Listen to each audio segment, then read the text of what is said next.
এগুলো ভেন্টিলেশনের মধ্যে আছেন।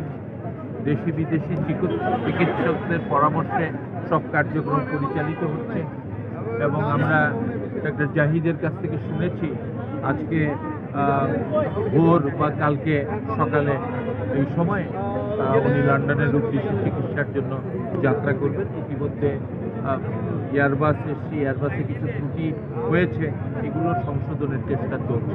আমরা আশা করছি শিডিউল মোতাবেকই উনি ইনশাআল্লাহ বাংলাদেশ ত্যাগ করবেন এবং এও আশা করছি যে সুচিকিৎসার মধ্য দিয়ে বাংলাদেশে আবার ফিরে আসবেন।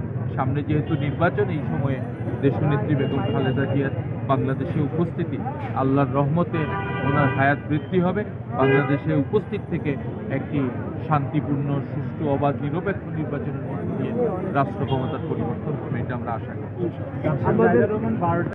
এটা খুবই একটা স্বাভাবিক বিষয়, যেখানে দেশনেত্রী লন্ডন চলে যাচ্ছেন, সেক্ষেত্রে চিকিৎসার জন্য, সেক্ষেত্রে এই ধরনের বিষয়টা কোনো হিসাবে তো মিলছে না। তবু আপনারা খোঁজ রাখেন, দেখেন যেখানে আমি স্পোকসম্যান নয়, ডক্টর জাহিদ এবং মির্জা ফখরুল ইসলাম আলমগীর প্রয়োজনীয় নির্দেশনা হয়তো সময় মতো দেবেন। তবে এটা খুব স্বাভাবিকভাবে বলা যায়, দেশনেত্রী যেখানে আজকে মধ্যরাতের পর ভোর বা কালকে সকালের দিকে দেশ ত্যাগ করবেন চিকিৎসার জন্য, সেক্ষেত্রে আশাটা কতটুকু সঙ্গত, স্বাভাবিক হবে, এটা আপনারা আপনাদের প্রজ্ঞা দিয়ে বিবেচনা করে দেখেন।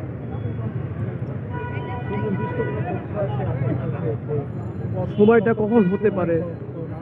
কালকে অনেকে তো বলছে যে মধ্যরাতের ভিতরেই নেওয়া হবে। ডক্টর জাহিদ এই বিষয়গুলো দেখছেন, তিনি বলেছেন আজকে মধ্যরাতের পর অথবা কালকে সকালের মধ্যে দেশনেত্রী তার চিকিৎসার জন্য লন্ডনের উদ্দেশ্যে যাত্রা করবেন।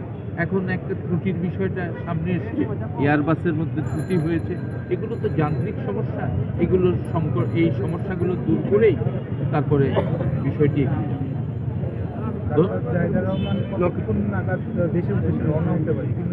Sir, thank you. না, সেই সম্পর্কে ডক্টর জাহিদ বলতে পারবেন। আমার